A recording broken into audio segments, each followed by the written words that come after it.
open up the waiting room.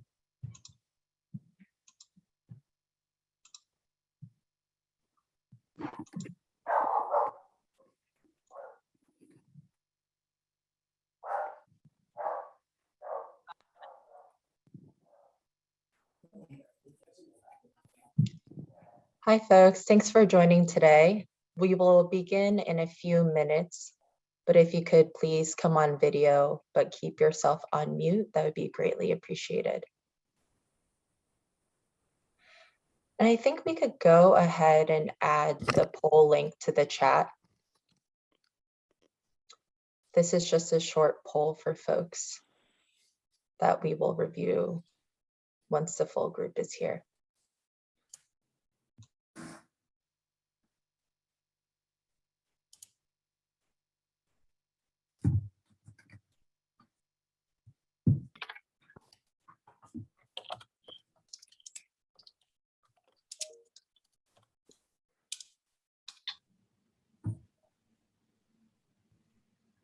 As folks are entering the room, if you could please include your name, your pronouns, as well as your city, that would be greatly appreciated. It's going to be really useful when we go into the small breakout group discussions. And then for those who are TPL, please include TPL in your name. No. She means work with TPL, work for TPL. Yeah, everyone can hear you.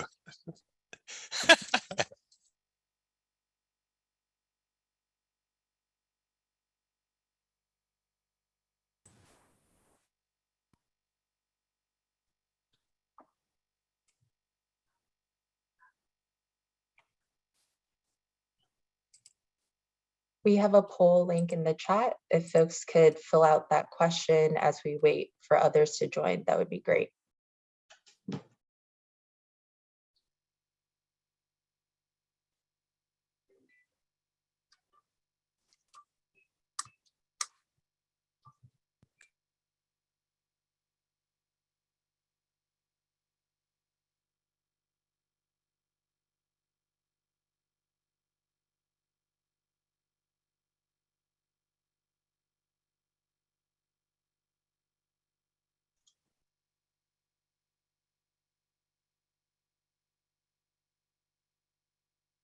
Hi, everyone. So the room is filling up. For those who missed this earlier, if you could please include your name, pronouns, and your city, that would be great. And for those who are TPL, to include TPL.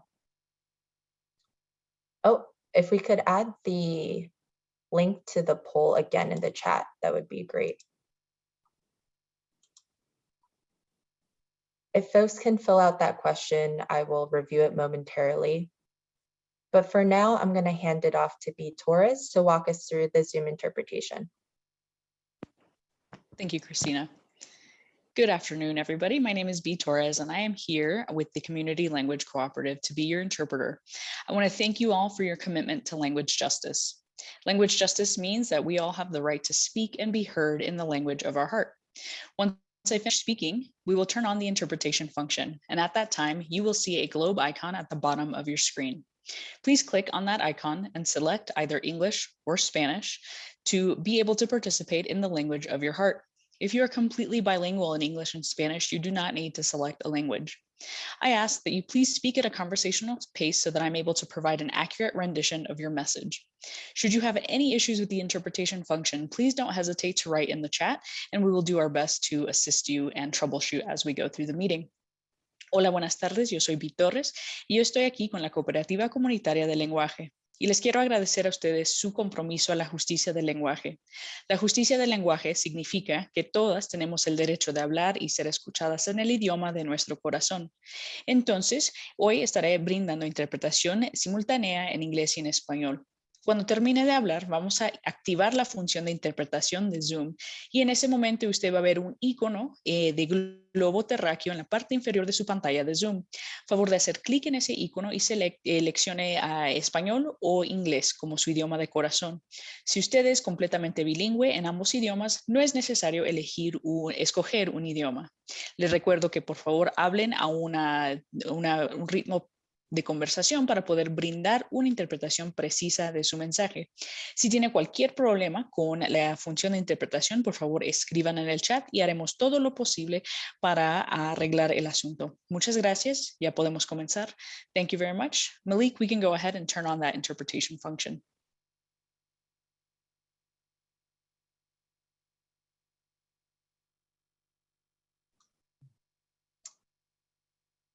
For those who are in the English channel, I hope you have joined me here. Feel free to send me an emoji thumbs up that you can hear me okay.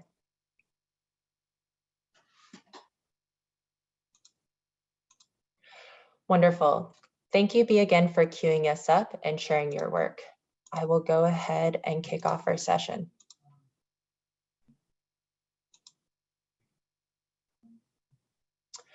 So you should all have access to the poll in the chat, which is what is one innovative approach your agency is taking to engage the community? So let me go here.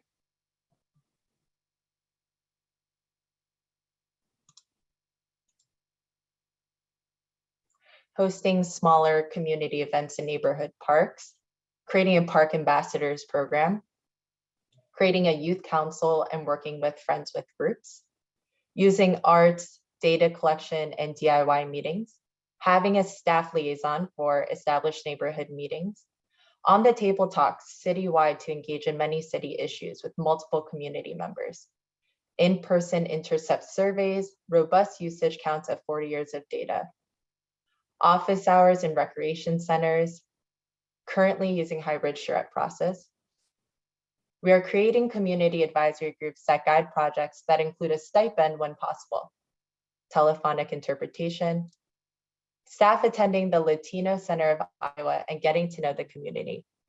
If you can continue to fill in this poll, we would love to capture what you're working on in your city. But in the meantime, I'll take us back to the presentation.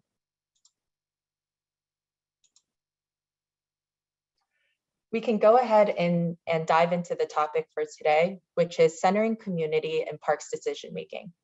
We will open with the framing from TPL's community strategies team, then 2 city examples. The second half will be active participation, where we will split folks into breakout groups for facilitated discussions. We will review the community engagement tactics shared in the reminder email. So we are here today because we want to learn more about what drives community engagement in your cities.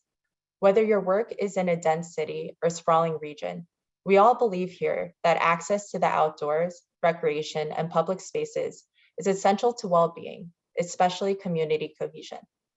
As we reflect on our sessions thus far, we heard the following topics and questions from you. What role does equity play as you plan with communities for your projects?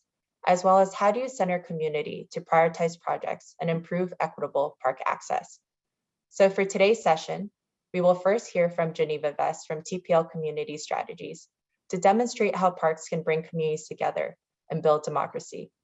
Then we will hear from the cities of Los Angeles and Austin to learn more about how they have centered community in their respective work and cultivated trust to create and improve green spaces and park projects.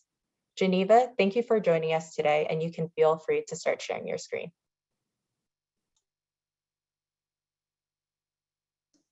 Thank you, Christina. Let me pull up those slides. Okay, assuming you can see what I see, I wanted to first introduce myself. I'm Geneva. I'm on the Community Strategies program, and I'm based out of New York. And I have the tremendous privilege to be here with you all.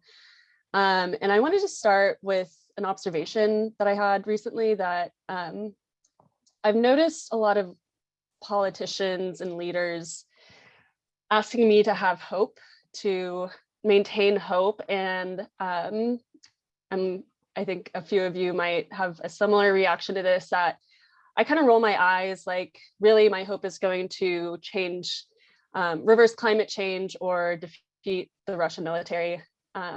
But my tone changed recently as I've started to hear these incredible stories coming from communities to combat climate, health, and equity crises through the simple act of taking care of each other in the places that they share.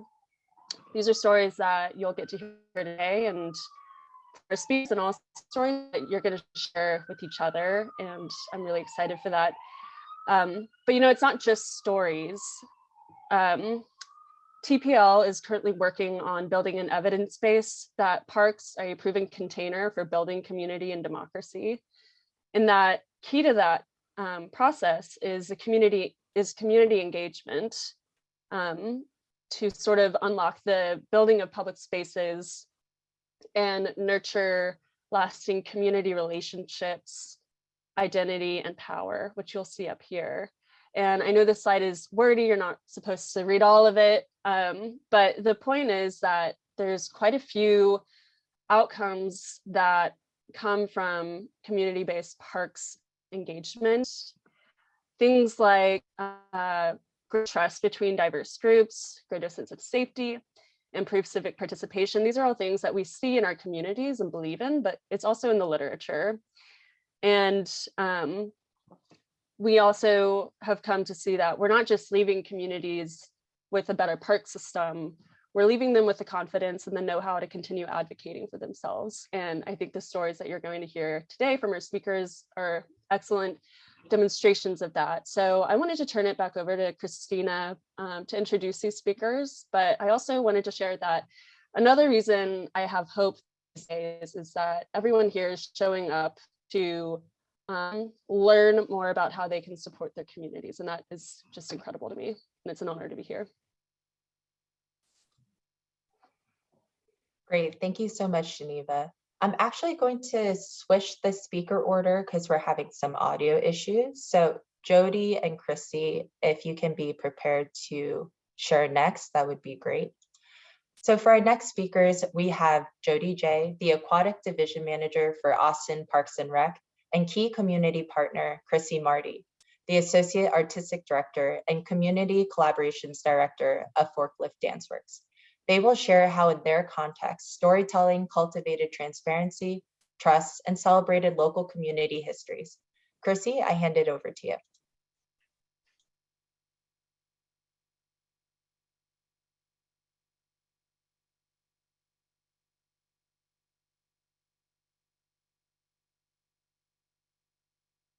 All right, well, my name is Jody J. I am the Division Manager for the City of Austin Parks and Recreation Department's Aquatics Division. Just to get you a little bit of history and what we are, the City of Austin Aquatics Division has 45 locations, 45 pools. We are considered one of the largest aquatics divisions in the nation. And like many of you in the public world, the average age of our pools when we started an aquatics assessment in 2017 was about 50 years old, and we were in a crisis, specifically in East Austin. And you'll see here in this picture, this is Givens Pool in East Austin, built in the 50s. And this might look similar to some of your infrastructure right now, but this pool was leaking around us. You can't see in this picture, but those walls behind Paul have water pouring into the pump room, and our pools were literally falling out around us. So specifically in the east districts of our city, and you can see a map here. We had about 7 pools that were considered critical and would not last about more than 5 years. And we were at a point where pools were going to close. We needed to make a difference and get some funding so that we can start rebuilding some of these pools. And that's how we started our process to develop a aquatic vision plan or a master plan. And those you can see here, and there's a lot of questions that I always get about our master plan. So if you have some questions about that later, I'm always here to discuss that. But in essence, we just wanted to decide how we can have a equitable system that we could maintain. And that's when we developed the aquatics vision plan and started to have a relationship with Forklift. Chrissy? Thanks, Jody. So I'm a choreographer and have a theater background. I work with Forklift Dance Works, and we make dances with people you don't think of as dancers. We've actually been collaborating with city departments for about 20 years now, are in Austin, and been able to do some other work in other places. But this is a dance we did with our Department of Sanitation and their vehicles. And though the workers are performing in the piece. So, and they really were performing with vehicles, moving vehicles, using the movement of work as inspiration for our dances. And so the way we make this happen is really by job shadowing and really embedding with a work group and learning about what they do. I mean, we're really drawn to telling the stories that you might not normally hear, and showing, the work that sometimes is invisible. So this is Jonathan Tapscott, who's Jody might tell you more about him later, but we were working to put down tape to repaint lap lanes at the Dove Springs pool in Southeast Austin.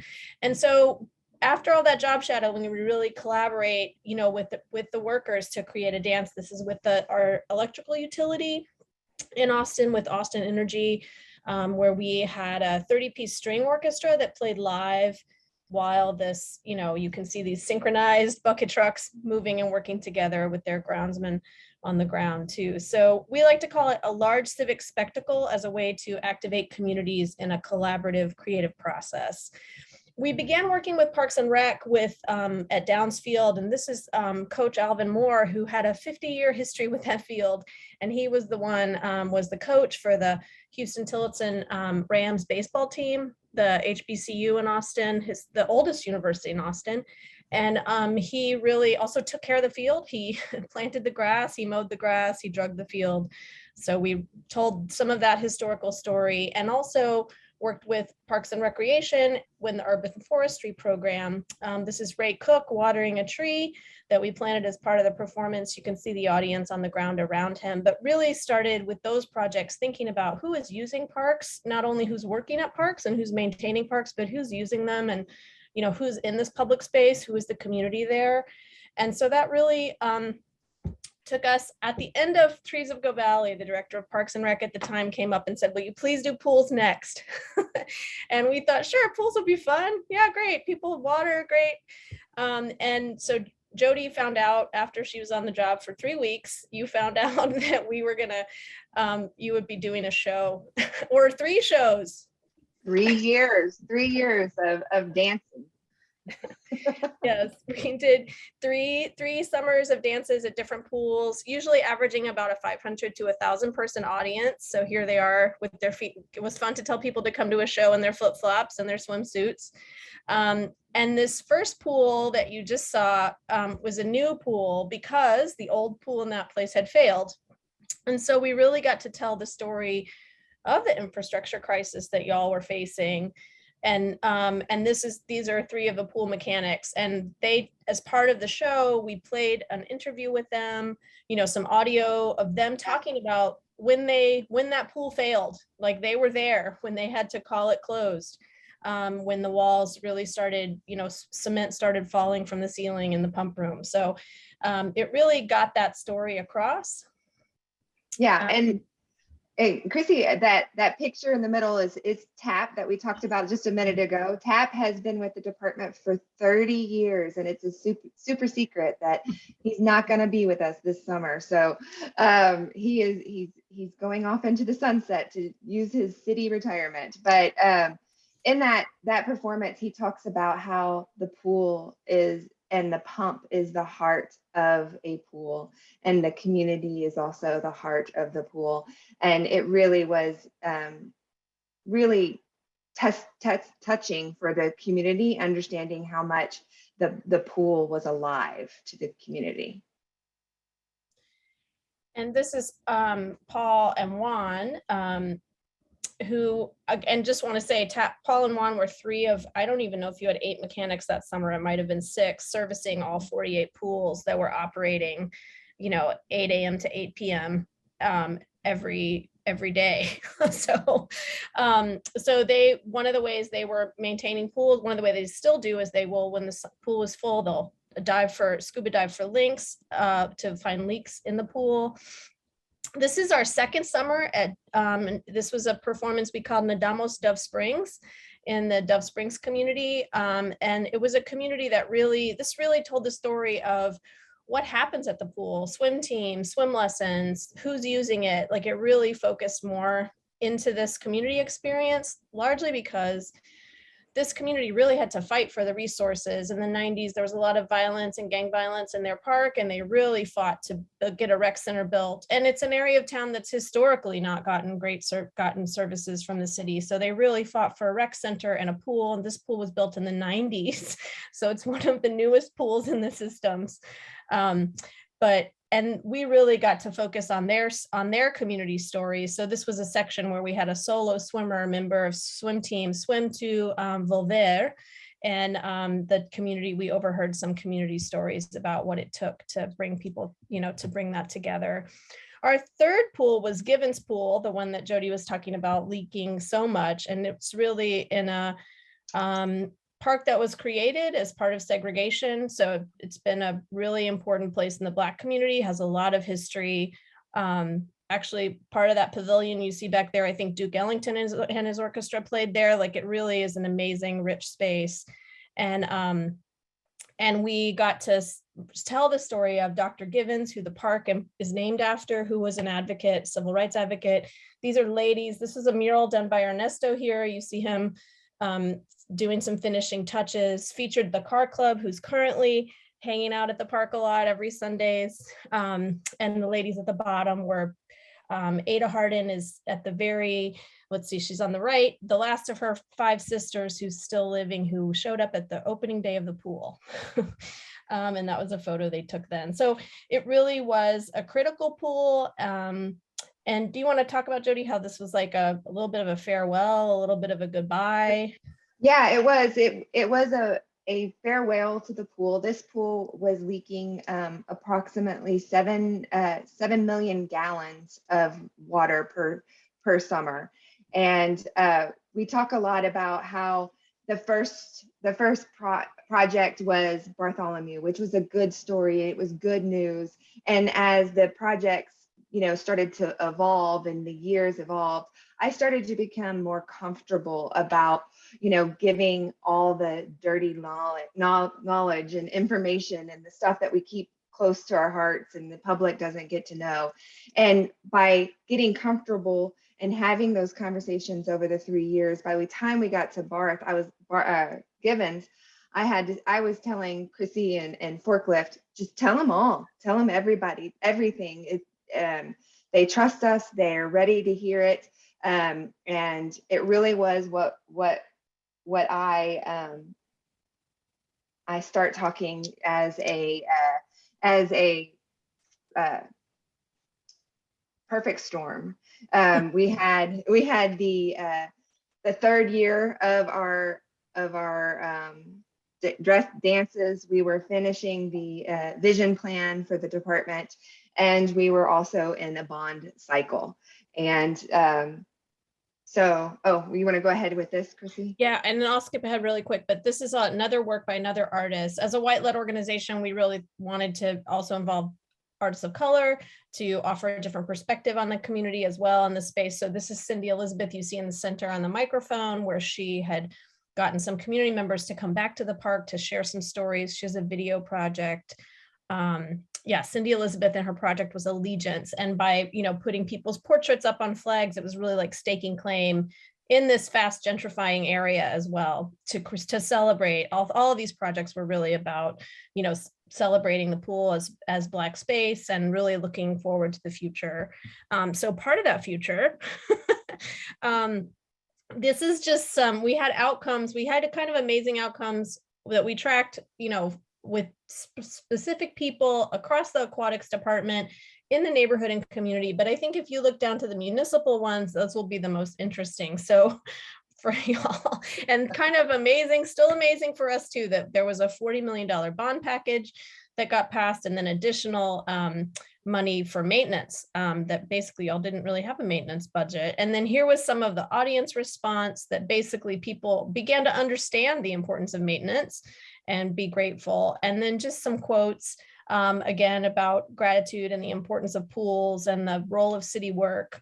So it really just raised a lot of awareness and issues. And then before Jody jumps into the perfect storm, here's our mayor in the checked shirt in this picture with a lot of the cast and lifeguards. You can see some young lifeguards in there. And the way, part of the way we got all this stuff happening, I think, is that we really, one of our evaluators said, like, we put attention and a spotlight on an issue and we kind of throw love at it, and it makes it kind of safe for people to come to. So we had the city council members whose districts, who's were in these pools, the pools were in their districts. We got them all in the show. They showed up in their swimsuit. Pio Renteria, council member Pio Renteria did a belly flop off the diving board. The mayor took a picture of it and tweeted it out. So it got kind of we definitely got people in positions of power involved, but also really told the story of the work that was going on. And that led us, I think, Jody, to your perfect storm. Yeah. I was too excited to talk about our bond package. So what I say a storm, it was everything finishing at the same time. We had the bond package, we had the vision plan, and the dances happening, and we had council and parks board members and people that were able to make some decisions and really get some assistance. And Chrissy tells a story about how they were talking about it at the dais, and there was a lot of conversation about it. And so the city of Austin developed a $149 million bond, and 40 million of that bond was 40 million was specific for aquatics. What's important to note is when we first developed the bond, it was about 13 million, and I was presenting it to the Parks Board, and the Parks Board said, well, we were at the shows, we knew that you need more. How much do you really need? And I told them, well, I need about 140 million, which was a shocking number, but we went up to 40 million from that first option of the bond. So we were really excited. And Chrissy, do you want to talk about the community? Yeah, I think another strategy we used, and I saw it in someone else's comments, is an advisory committee. So we brought an advisory committee together of a former council member. She's like two people down, the blonde with glasses on. She also was a mayoral candidate at some point. With Pam, who's speaking here, is a member of your aquatics board, advisory board, that's part of the city structure. So we made one for our art making project, and we brought in people from the community. Each pool we went to, we added more and more people. Some people fell off, but it really was a way for us to introduce the project, get the word out about it, and get advice from them about how to connect with the community, how to make meaningful connections, who else needs to know about it, who would care about it, etc. So it was really a powerful group. And by the end, this is at the Givens community at the rec center. This group became, everyone got so excited about advocating for the pool and staying engaged with the park that it kind of rekindled a lot of community excitement. Many of these community members may not even live near the park anymore, but it is such an important space that it kind of rekindled this. And that group, our advisory committee, has now turned into the Givens Park and Pool Working Group. that is really helping that vision plans, both for the park and for the pool, kind of move forward. So it really has become a city structure that's now reporting to our African American Resource Advisory Commission as part of the city. So it's been pretty amazing. And then one last story, one of the important. And Chrissy, Yeah. I think we may transition soon, but if you could Great. share this last piece, that'd be great. Yeah, one of the historical stories is that this pool used to host the Miss East Austin competition, the pageant, and that they would build a bridge across the pool and that the contestants would walk back and forth across that bridge. So we kind of retold part of that story in the show with our kickboard dancers. And then Jody you just finished this redesign of the pool that has, that's the new Givens pool, courtesy of our bond package. And you can see there that after the community engagement, we have included a new walkway for our contestants if we ever bring back the pageants. Yeah, but it'll be an important moment. Yeah. I know the pageant winners will be thrilled when they see that out there when they get to the new pool. So thanks y'all for letting us talk about this huge project in such a short amount of time. Yeah. Thank you so much, Jody and Chrissy. And we'll have more time to dive into kind of the specifics of your projects and what other folks have been working on in their respective cities in the small breakout rooms. I will now hand it over to Diana and Sophia, but before I do, please know we'll have a short amount of time for Q&A, so you can enter those questions in the chat. But in the meantime, I'm excited to present Diana Molina, a community organizer for our TPL office in Los Angeles, and Sofia Giron, the community leader and dedicated member of the Equipo Verde team. Today, they will share their experiences about Equipo Verde, the Green Team, and how they transformed underutilized spaces to green alleys. But more importantly, how they built a network and became a vital source for all kinds of information and support for the local community. Diana, I'll go ahead and hand it off to you.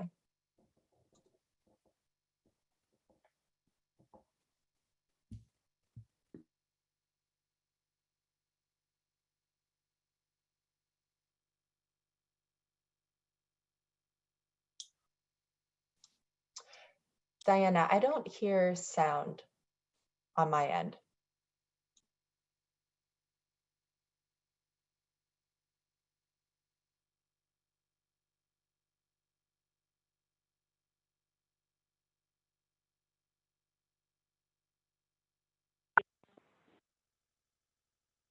Hi, Christina. Yes, I can the hear you audience now. hear us now? Okay, Yes, great. sorry. Apparently, just wanted to ask, can you all see our presentation for now?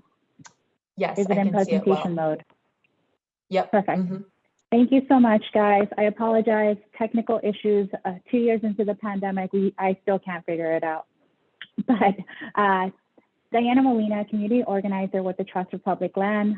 Thank you for this opportunity to share our work and collaboration with community members in South LA, specifically the Equipo Verde community members.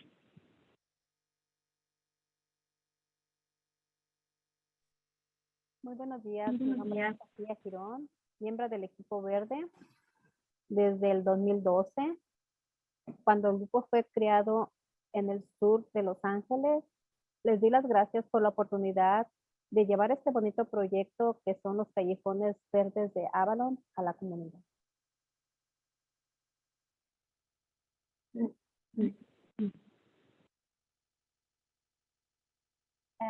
And just double checking that you all can hear me because it's kind of funky on this side. But I wanted to summarize really quickly the Green Alley projects and what they entail. And I apologize. We have multiple audio systems here going on at the same time. But the Avalon Green Alley Networks in a nutshell are a demonstration project or proof of concept project here in Los Angeles that really reimagines underutilized space or alleys into pedestrian green spaces for the community that have a very high need to open space, parks, and all the good stuff that community members need to thrive. So really quickly to go through the project consists of a couple of alley segments in a network.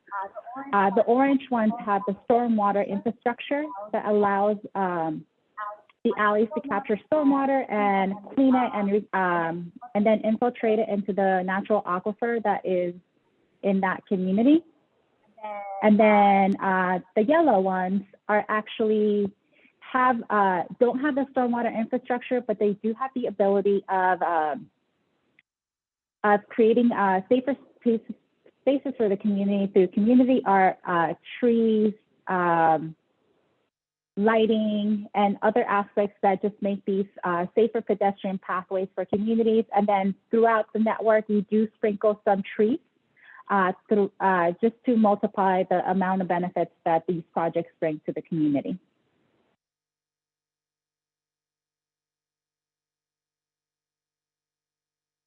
And to keep going, just to summarize, those multi-benefits that we're talking about are creating green space, creating connections. These alleys actually connect to parks, schools, supermarkets, and even public transit. As mentioned before, they actually do work on clean water, so green infrastructure. They prevent flooding in the local community. They reduce crime because they provide lights or a lit pathway for community members. And they help us reduce the urban heat island effect, which is really prevalent in South Los Angeles and similar communities in Los Angeles. So just to go on, and if you see the little hash lines on to your left, all those are alley segments in Los Angeles. That's 900 miles of alleys.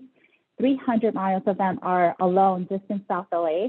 And this is, if you were to sum up the amount of alleys that Los Angeles has, it is equal to 2 times the size of Central Park, which is quite large. And when you think about like the potential of reimagining these spaces into open green alleys, green spaces that the community members can use, it's an opportunity that I feel that we here at TPL feel needs to be put into good work. So with that, I will turn it over to Sofía. Nuevamente, muy buenos días. Espérame, Sofía. No me está funcionando.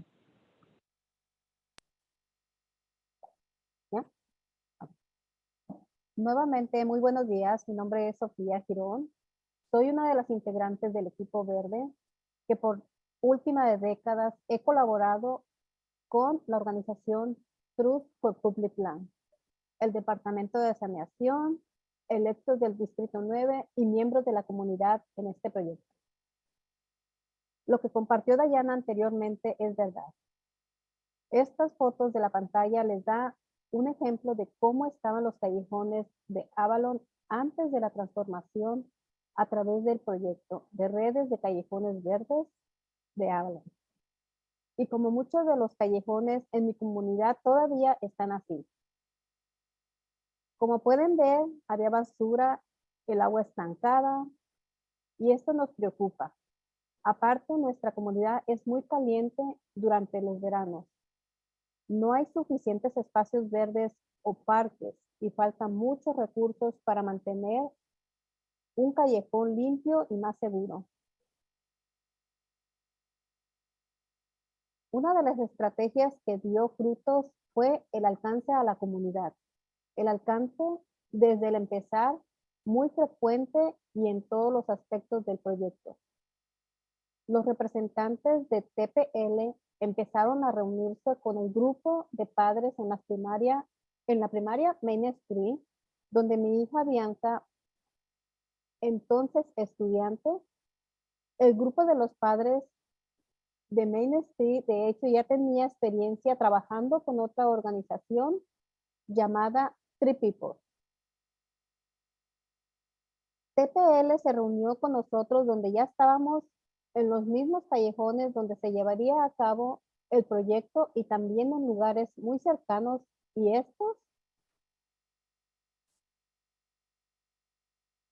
Las juntas siempre fueron abiertas a todos y crearon un buen ambiente para los participantes. También fue importante que se les invitó a los estudiantes de las escuelas locales a participar. Bianca fue una de ellas. Parte de este proyecto fue implementación de murales comunitarios. Este proceso también involucró a miembros de comunidad y estudiantes de todas sus fases. Hubo clases de poesía para identificar frases que serían implementadas alrededor de los murales. Se puso en marcha un concurso para que los estudiantes sometieran sus dibujos para que los artistas involucrados pudieran implementar varias de sus ideas. El comité que seleccionó a los artistas también incluyó a miembros del equipo verde y comunidad. La comunidad votó por los diseños que nacieron y se implementaron de este proceso. Aquí se puede ver algunos de los diseños, pero más importante puede ver que durante la implementación los estudiantes y comunidad pudieron ayudar a crear los murales. También aquí podemos ver a dos de mis compañeras y los hijos de una de ellas. Estas fueron tomadas durante uno de los eventos de plantar árboles. Yo también estuve presente y puedo decir que involucraron a la comunidad en esta fase también, de incluso miembros de la comunidad, incluyendo a miembros del equipo verde. Tuvimos la experiencia de estar a cargo de estos árboles. Para regar los árboles usamos cubetas, cuidando y podando sus ramas. Yo y otra compañera éramos guardadoras de las llaves para tener acceso al agua para poder regar los árboles.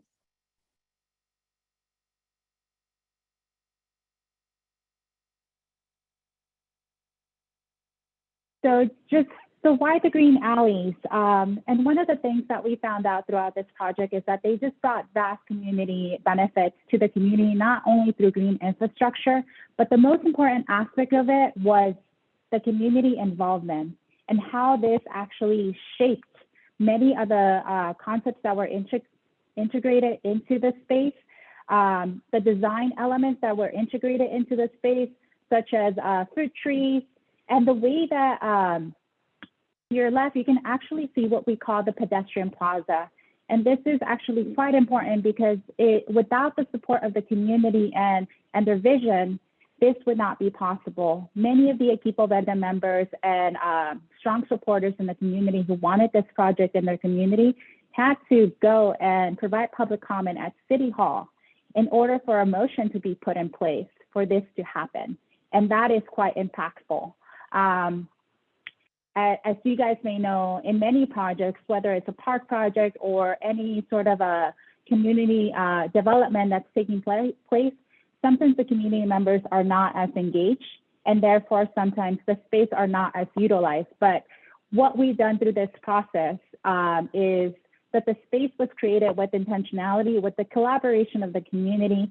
And to your right, you can see one of the events that we had where community members were able to utilize this space as a community center, where an event took place, where community members were able to exchange information, whether they were in a community cleanup or another fun event. I can tell you from experience or from what I heard that this particular plaza has been the host of Loteria games in the past.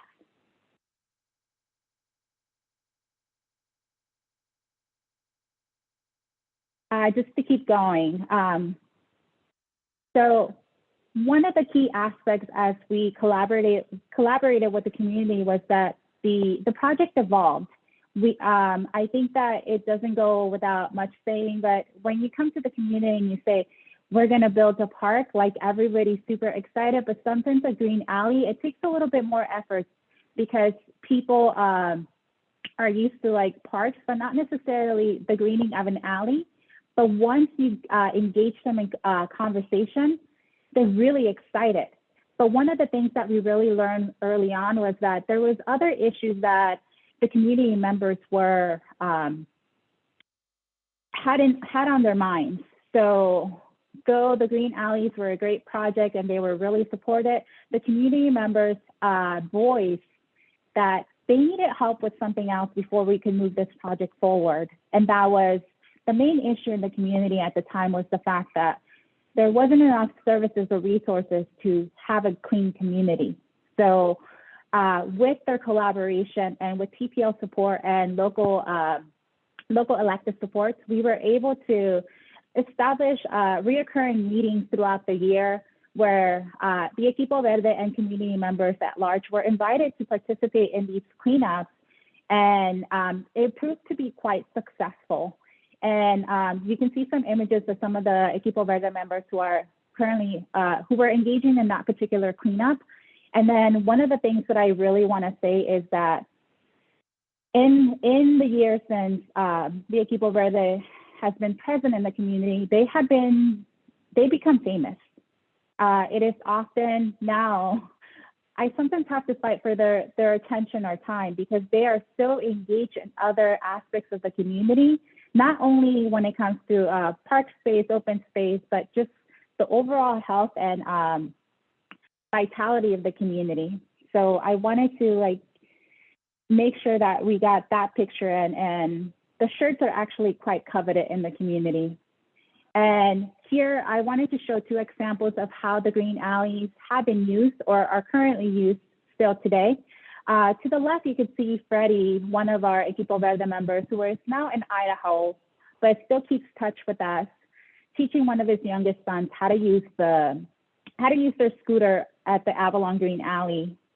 And this is one of the things that we envisioned from the beginning, community members being able to use the alleys as safe pedestrian pathways where they could use their bikes or simply walk if that's what they wanted. And also the ability to do something that wasn't possible before, which is have an event in the alley, which because of some of the features such as the high albedo pavement, it's much cooler than the surrounding area throughout the year. Hey, Diana, And I think then- we're gonna wrap up soon just to fit in at least one question from the audience. Okay. But And then feel free to really conclude. quickly, I just want to conclude with this slide. Okay. Durante la última década hemos... Yeah. Okay. En la última Durante década la última- hemos hecho mucho en colaboración con TPL. Hemos hablado a favor del City Hall en las oficinas del condado y hasta a nivel estatal para crear más fondos que den prioridad a la comunidad que necesita parques y este tipo de proyectos. Estas incluyen a medida A al nivel del condado y la propuesta 68 al nivel del estado.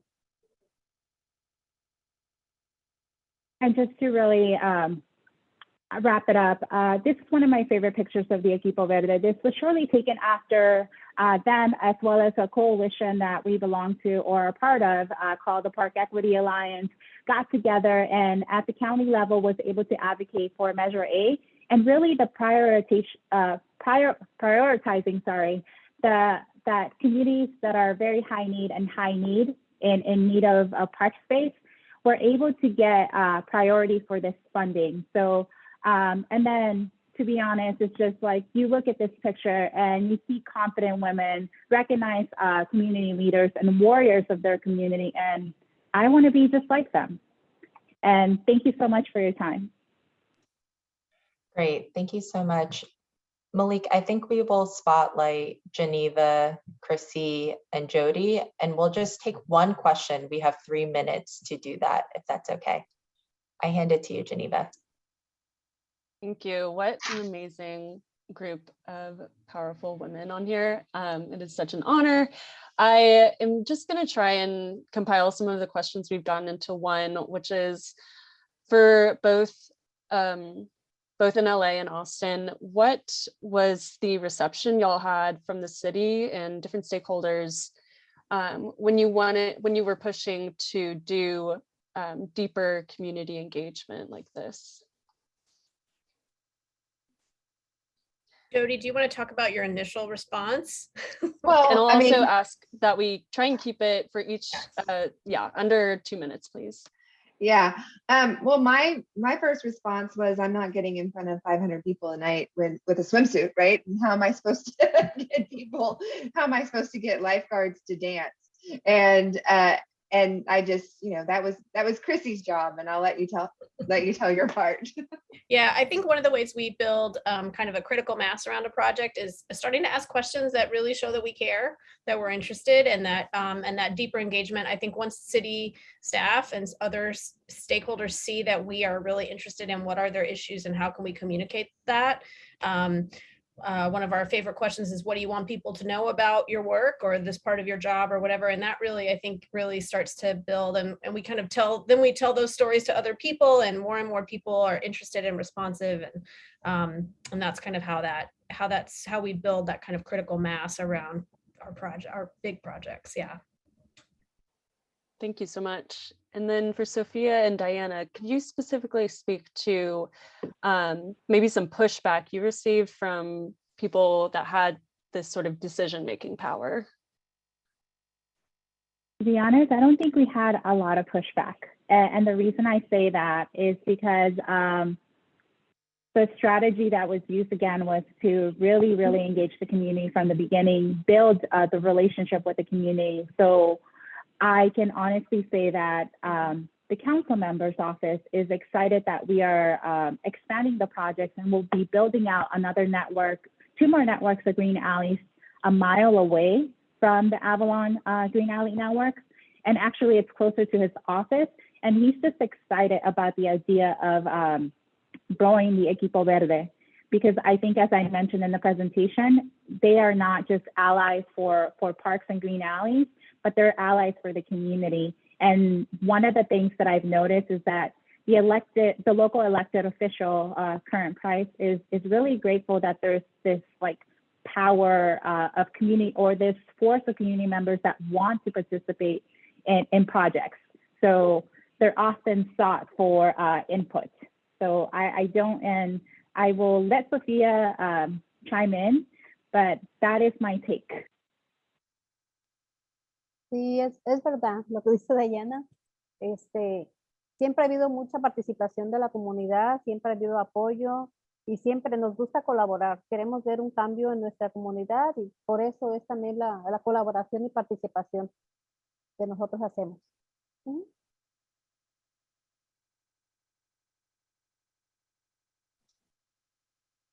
Oh, Geneva, I think you're on mute. Oh, Just saying thank you. great. I am gonna go ahead and just thank all of our speakers, and we'll come back together again for the close. But momentarily, we will go into breakout groups for about 38 minutes, and we'll be moved into those rooms soon. But we will be discussing these following strategies: meet the community where they are, build out networks, and invest in local leaders. In each of your rooms, you will have a TPL facilitator that will walk you through these questions. Malik, you can go ahead and open up the rooms.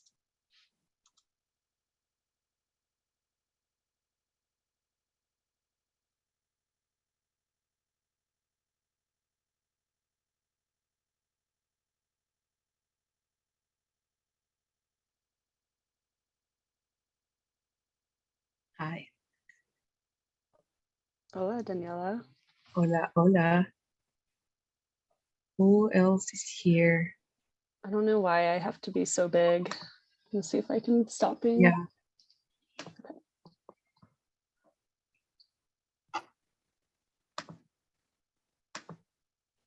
Okay, so I think, yeah, let's see, gallery. Okay, now. Hi, everyone. I think this is asked. Okay.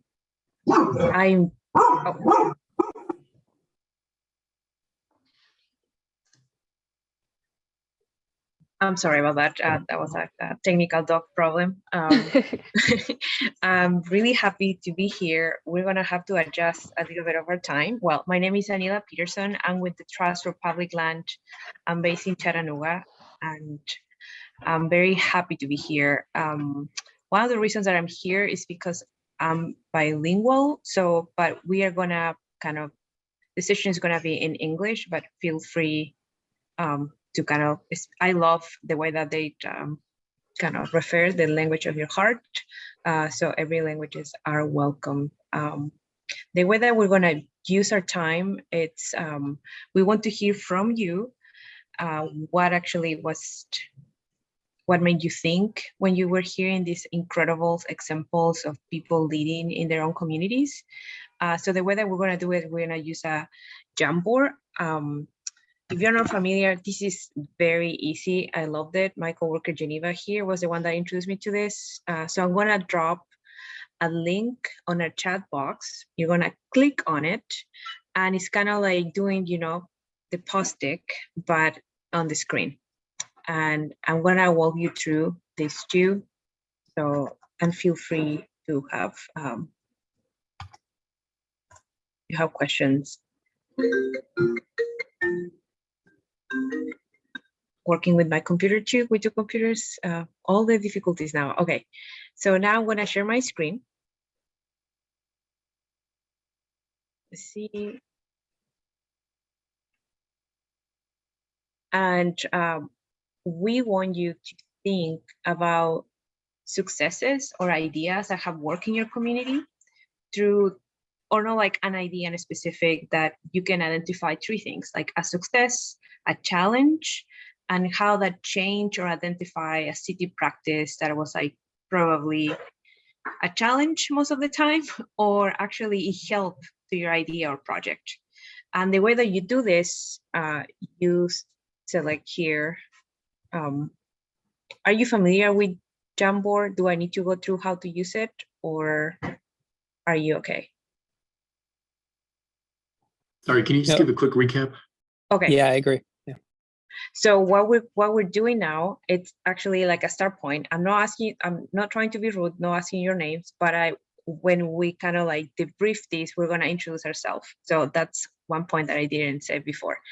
So we're gonna be talking about meeting community where they are, building relationships, and leadership, if I remember correctly. If not, I'm gonna. So now we're gonna center a conversation in the first 10 minutes about meeting communities where they are.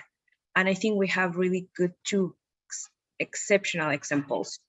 And I don't want people to feel like that's, I mean, they're exceptional. They're like a 1 in a million. So in your reality, in your expertise, in your city, kind of like examples that can show how you're meeting community where they are. So you're gonna share the idea. It doesn't have to be in details, just a title. And then you're gonna identify some challenges that, you know, happen when you normally try to meet community where they are. And then a city practice that helped you to meet community where they are, or actually was a very, very like a large challenge. So you're gonna select, can you see my screen? Yeah. Okay, so you're gonna select here, your pen, destino, here. So as you see, my color is gonna be yellow, and you're gonna write in your sticky note the success or idea that you wanna share, how you're meeting community where they are. And the thing that I'm gonna ask you to do, if you can keep the same color for each column. I can repeat all of this again. Is this clear?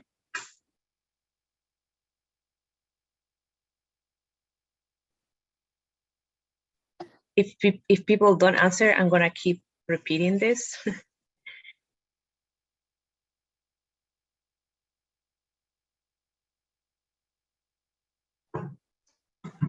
Great, I already see some people populating. And again, it doesn't have to be a big idea. It can be something very simple.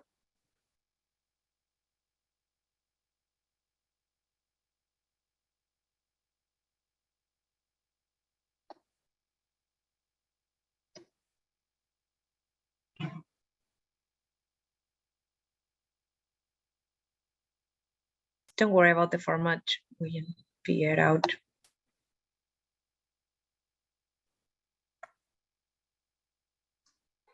Can you identify some city practices that can help you to meet community where they are?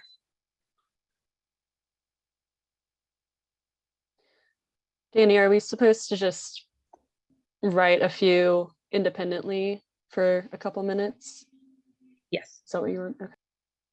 So I'm gonna mute for a couple of minutes and make you think a little bit through.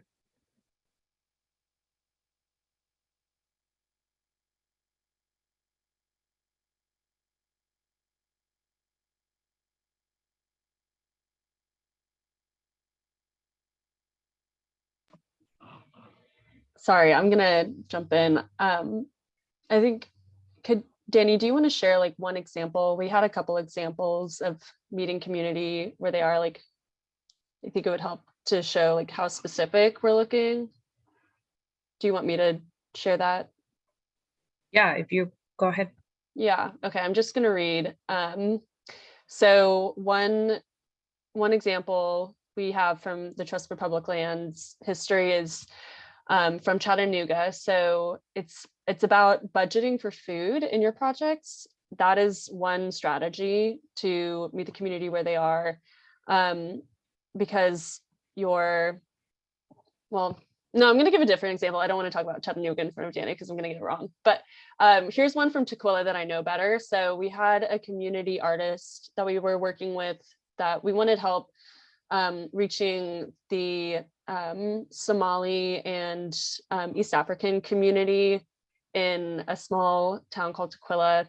And so this artist would go to farmers markets that were happening every week because we knew that this was where a lot of community members would get their produce for the week. And the artist would have these sort of craft projects that people could come and work on, just like crossing by, going to the tables. And one of the questions being asked by the artist was, what does community mean to you? And the artist was a Somali speaker, so it was written in Somali, but it turned out that there were also a lot of people that spoke Nigerian and Urdu and other languages that we weren't prepared for. So coming prepared with other languages, being prepared and understanding the cultural context and meeting people where they are with their own translation and language needs was really important. So it's not just about, the point I'm trying to make is you can meet community where they are by going to this farmer's market, but you're not really going to meet them where they are unless you're speaking their own language too.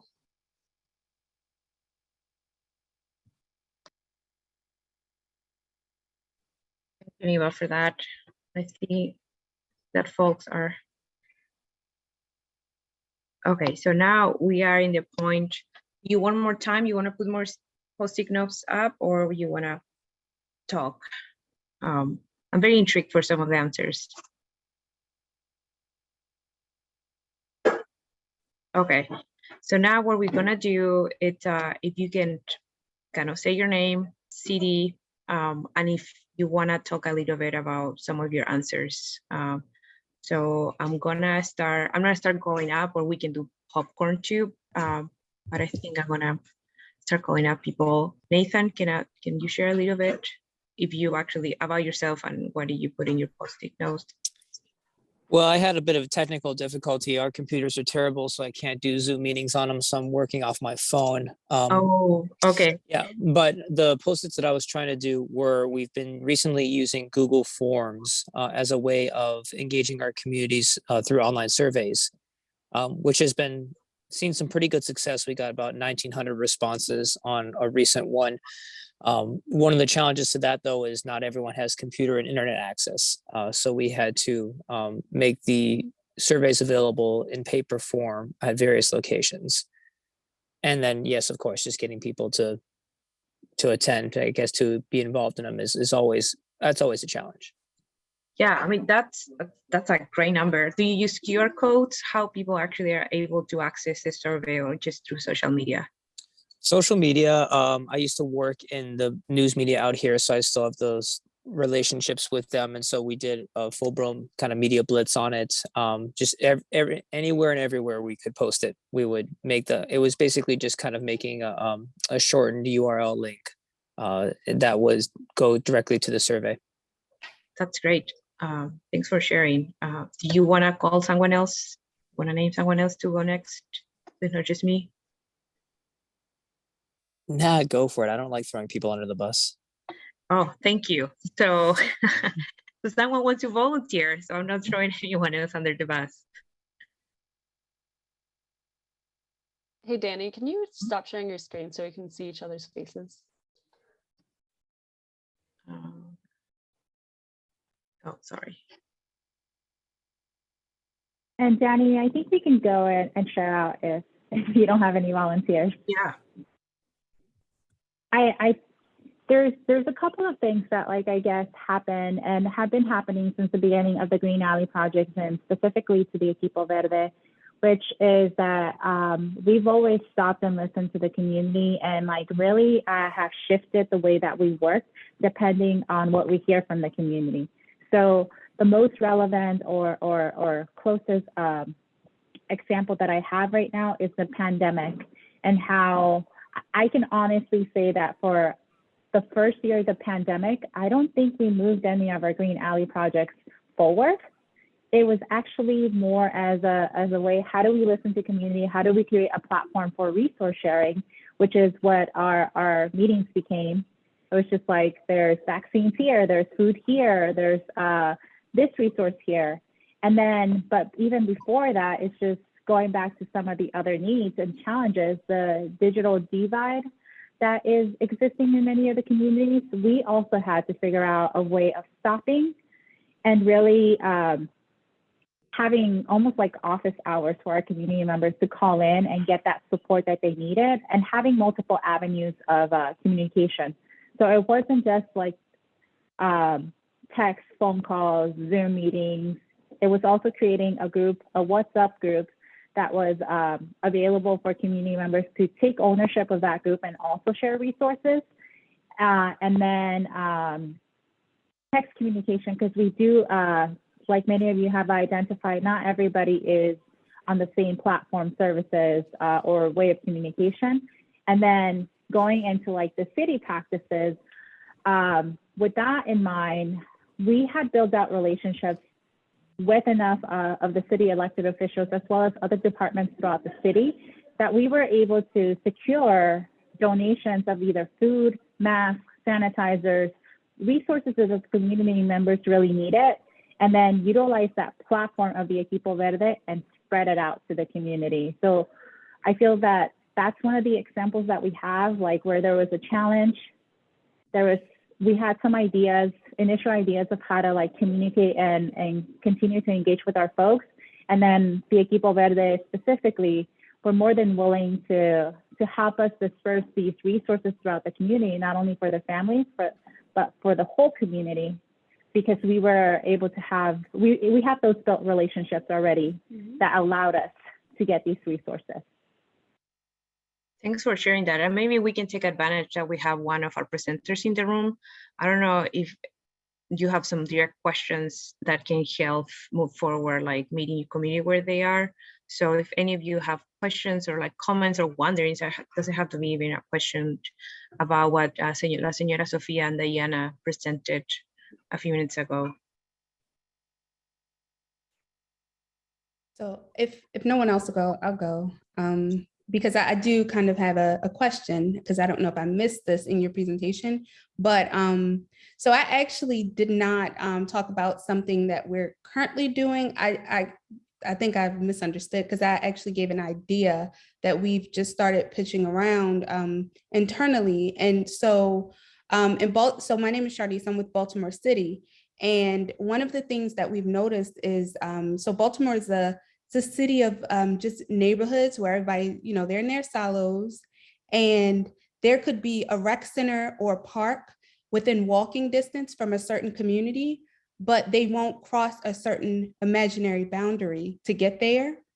So what we've started talking about is how can we create these wayfinding markers along the way, kind of make it fun for the community so they can see, mile markers too. We have, there's a public artist who did something similar in a smaller community, but it was just for, it was still within that same boundary. So it wasn't really going beyond to, a certain aligned. So we wanted to expand that from one community to another, because a lot of groups are asking us like, hey, when are we going to get a recreation center or park? And we're like, well, you have one that's 5 minutes that way. And they're like, but it's not in my neighborhood. We're like, but these are public assets. They are for you just as much as they're for the person who lives next door.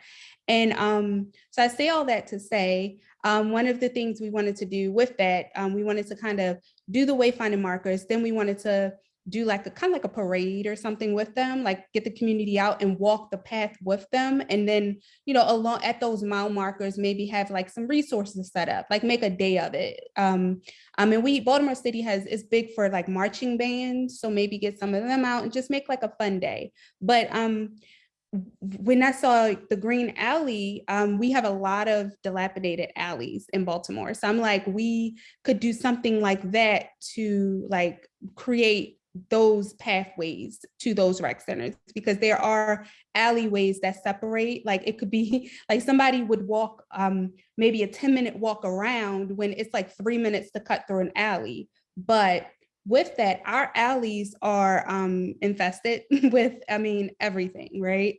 So how did you all work with the different departments, like Department of Transportation and your public safety, like the police department and all of that, to just get those alleyways safe? And did the police department help with monitoring spaces after they were created? Short answer is yes. So I think we were very fortunate that one of the major problems or issues that I foresee as you pitch this is that sometimes cities don't have enough funding. So TPL has been able to secure funding through public dollars and private philanthropy to implement these projects. And I think that was one of the big selling points for our local elected officials and some of the departments that we're working with, that there was some initial funding available, that we were able to create some, have good support from the community. So if we were to go speak at a council members and ask like, hey, help us do this, like there was that like community want. And then 3, yes, the police was involved from the very beginning, because some of our community members actually asked that we partner with them simply because the alleys were unsafe at that time. One of the things that I also want to say is that LAPD is currently in a transformation where they have a community safety partnership program, and this is actually deployed to specific areas in the community where there is a high need for not necessarily policing, but they want to build out relationships with the community as a method of like avoiding those arrests. And so how do you get services? And last but not least, I do want to say that Los Angeles also has a built network of resources for youth who might be courting with like engaging with local gangs or some illicit activities. So there is those services. And I do feel that from the beginning, everybody worked together. So even though we've been collaborating with the community, we didn't preach to the choir, and we did diversify the partners on the grounds that we were making presentations to about the Green Alley Network. But going back to your question, I think that if there is a good opportunity where some public funders could be the main source of funding, that would be one of the key things that I would look for. And just partnering with somebody that might be able to like build out those projects. And then it seems like you guys have a pretty good grasp of like the community. One of the things that, as you suggested, I do think that your idea of like connecting them would be great, because it is a public asset and everybody should be connected. But my question to you is there a similar program that might work with youth? Or is there a way of like bringing school parent groups together? And I say that because I do feel that was the success of the Green Alleys, the fact that we were meeting where people were already at. So there was invested parents in the education of their kids and the safety of their community. And I don't want to say the transition was easy, but it was easier to transition into like Okay, so green alleys and then the community. Got you. I hope that helped. It did. Thank you. Algo Thanks for que that agregar, question. Sofía? Diana, sorry. Que agregar que desde que se iniciaron las clases en las escuelas, la policía participaba también ellos en las juntas. Y de hecho, cuando yo sabía que iba a haber alguna junta en la escuela, también yo invitaba como al representante del concejal, Curren Price. Siempre me gusta invitar a personas también cuando hay esas juntas. Y así es como nosotros fuimos creando relación con las personas así de alto poder ahí en la comunidad. Ujú. So as you could see, the community members actually, they outworked me. She just summarized the building out of networks, which is really important, and how the resource and how the more resources or the more you could bring to the community meeting that you're having, that it's not just on your project, but potentially connecting them to other resources, the more people are attracted to your project. I can't say this enough. It's community members are happy to have parks and greening projects and whatever is coming to the community, but there is such a need that they sometimes just need that kind of support to be connected, even if you can't do the services yourself. And as you say, I think that's an excellent transition to talk about networks and how we build networks. At least is someone else that has like a burning question that really want to talk a little bit more about meeting community where they are. If not, we're gonna transition. We're gonna do the same with the Post-it notes. And Charnice, you were right. It can be an idea or something that you already prove or something that you wanna share here to kind of have more perspective on it. So it can go both ways. So I'm gonna share my screen again. And with the same link that I shared with you previously, you're gonna go to the Jamboard.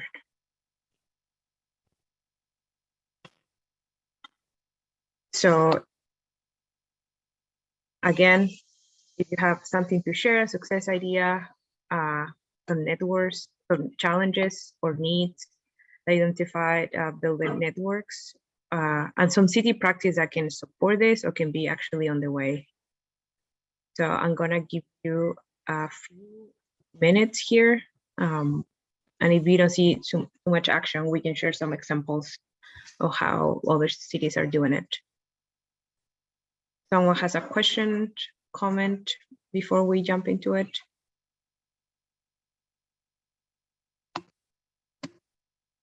A thumbs up will help a lot. It's really hard to read a little bit what you're thinking. So are you okay to just moving on and start like writing down some ideas? Yes? Okay, thank you.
Okay, I think that was enough time, and we have really interesting things and some themes that they're coming up.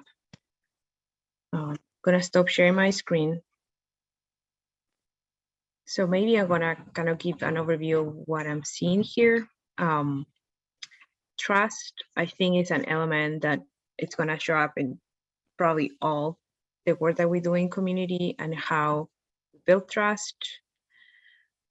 Gain and lost trust, I think, will be something. And then la comunidad no estaba conectada con electos o otras organizaciones. I think this speaks when it's like the community wasn't connected to other kind of more authorities or on any other organizations is a challenge, but also speak when we go into a community, sometimes we really want to build our own things and then we're surprised that no one else is coming to our meetings. So kind of like to identify what is already happening is a way, one, to meet community where they are, and two, to build networks and support networks. So that's kind of maybe a starting point for this conversation. I don't know if people want to talk or kind of share stories in relationship to trust. Again, they don't have to be successful stories. It can be things that learning curves, and I have a few of them, but I really encourage you to not be like the perspective like everything is great, because we know we face a lot of challenges when we work with community. So I don't know if someone here they will want to share a little bit more in this perspective.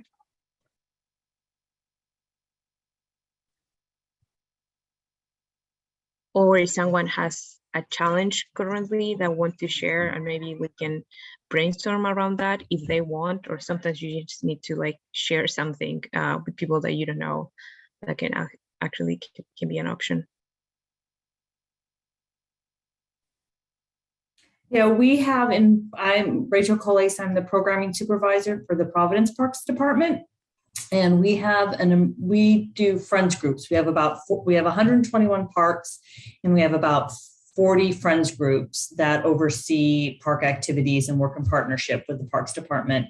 And we have an emerging friends group happening in an underserved community in Providence. And I don't know if you guys know Providence very well, but it's a small town, small city, divided by a highway. And one side of the highway is called the east side of Providence. And it's a rather affluent neighborhood. It includes downtown Providence, but it's also rather an affluent neighborhood. And then on the other side of the freeway is a more diverse, solid established neighborhood, but somewhat tends to be more of the underserved community in this neighborhood. So anyway, this new friends group is in that neighborhood, and it's we're having a series of meetings, and I guess I'm not going to ramble too much, but it's been an interesting, I'm new in my position, and and I've worked most of my career in these underserved communities, and I'm very familiar with their challenges and how to build trust and communication and have successful outcomes in these communities. But it's been interesting as someone who works for the city to sort of navigate this process from that angle. And I will say that how we have been successful is again, like it's all been said by this group before, like offering multiple options for engagement. So online, in person, large meetings, small meetings, translation is huge. Like, all those communications being offered in English, Spanish, Hmong, or whatever other languages we feel are representative of that community. Admitting when some of it is just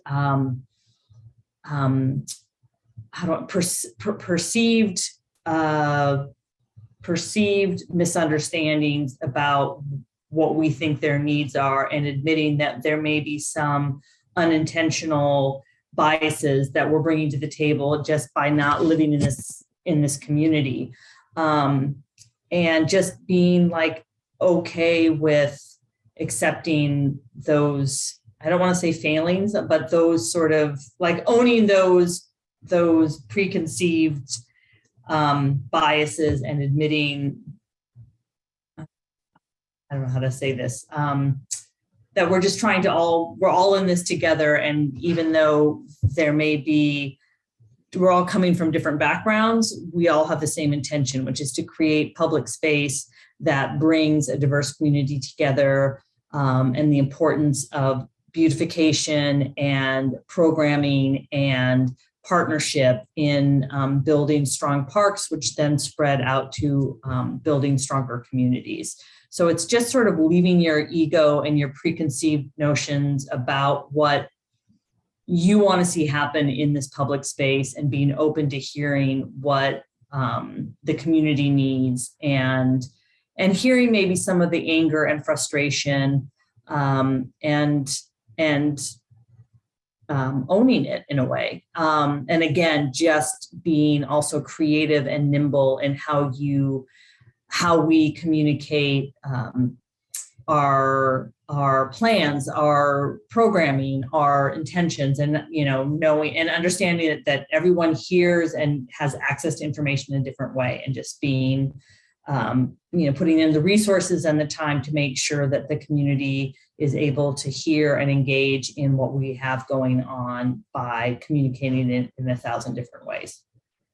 Does that make sense? I feel like I was rambling. Yeah, no, you did. I think you did a great job, because basically you were describing it like all cities in the United States looks like that.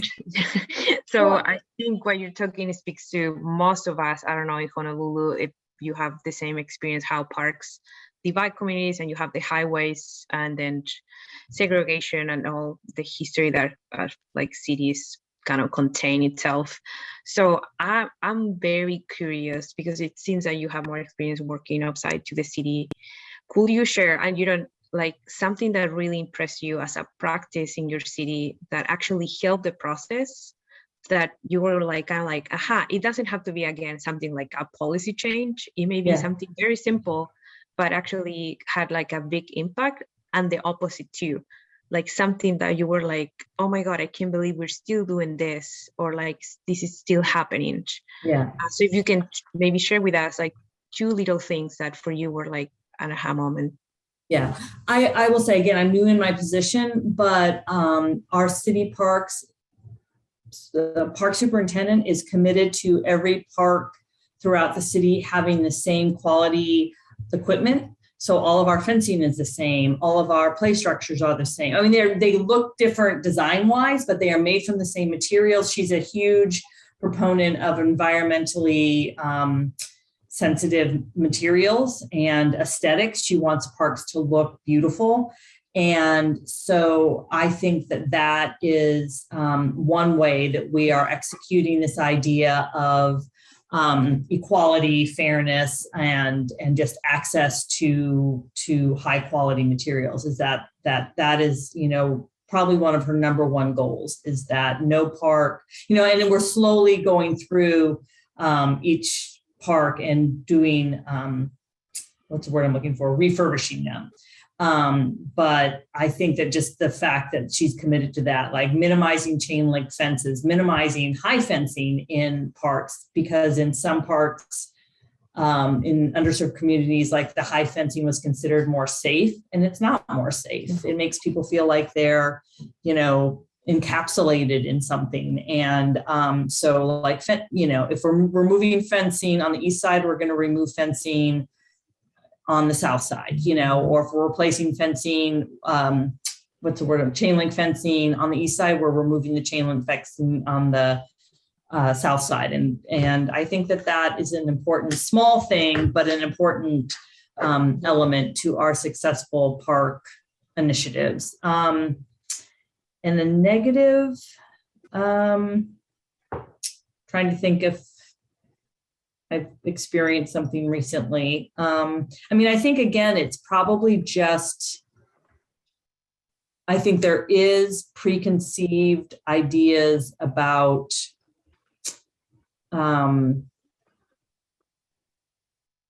what we can do and are willing to do. And it's just willing, again, to like lose the ego a little bit and really show that we are community partners and willing to get our hands dirty and that kind of thing. Rachel, we have a few minutes left. I very appreciate what you share and everyone that was here, share with everyone and the posting notes, but I think it would be really interesting, at least for me, and I'm gonna just project it to everyone to think about our egos. The idea that we know what community want or like what we need in our careers, or the experience that we bring to the table. I think ego can be kind of it's manifested in many different ways. But normally we don't talk much about that. So I very appreciate, like, that's a very vulnerable thing to share, that we need to literally leave our egos behind. I personally think people that, because I look like the people that I work with, I can understand everything. And I'm from a different countries with the people that I work with. So that for me is something that you hold power there. And then people think that you speak for everyone, and that's not true. And that's something for me that I have to keep myself check in. So thank you so much for that reminder, that sometimes like we can have many different activities and challenges, but the main rock sometimes is like someone's ego, and that can be ourselves. So thank you everyone for your time. We are very happy and honored that you are in our network, the 10-Minute Walk network. And we want to hear more from you and also evaluate, improve this. So for sure, this is going to be follow-up for some evaluation, and people is coming back to our room. So thank you so much, and enjoy the rest of the session.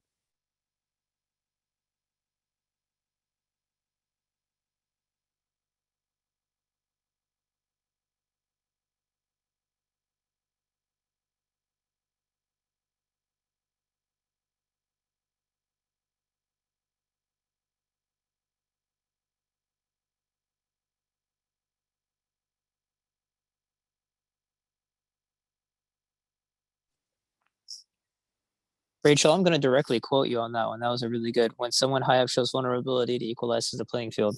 Nice. Hi, folks. I know we're all returning, so I just want to give everyone a few moments. So if we could go ahead and put the exit poll in the chat, that would be great.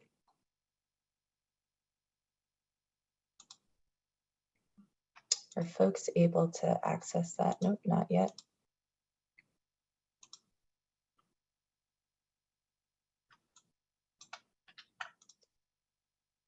Wonderful. Thank you so much, Kirsten. So I will just close us out, and I want to respect everyone's time here today. We did not get to do this ending poll, but it is in the exit survey. It really should only take about 2 minutes to fill out, and your feedback thus far has been really, really helpful. So if you could please click on that link and fill it out for us, that would be great. I just want to share as a friendly reminder our upcoming sessions. Our next one will be on May 11th, and it is increasing access through a holistic lens. And then, of course, I just want to thank our speakers today for joining us. It was so wonderful to hear from Sophia, Diana, Jody, Chrissy, Geneva, and really sharing their insights from their experiences as well as powerful learnings with us. I have my contact information here if you have any questions. I know it is also park score season for a lot of folks, so please be in touch with Will and Kirsten if you have any questions regarding that. And then I just want to thank all the participants here today. We really appreciate all of you continuing to join these sessions to have vitally important conversations about your work and how you are moving towards improving community well-being and equity in your respective areas. So again, thank you all so much for joining us today. It was so wonderful hearing from the 3 presentations, and we really look forward to being in touch and seeing you for our next session. Thank you and take care, everyone.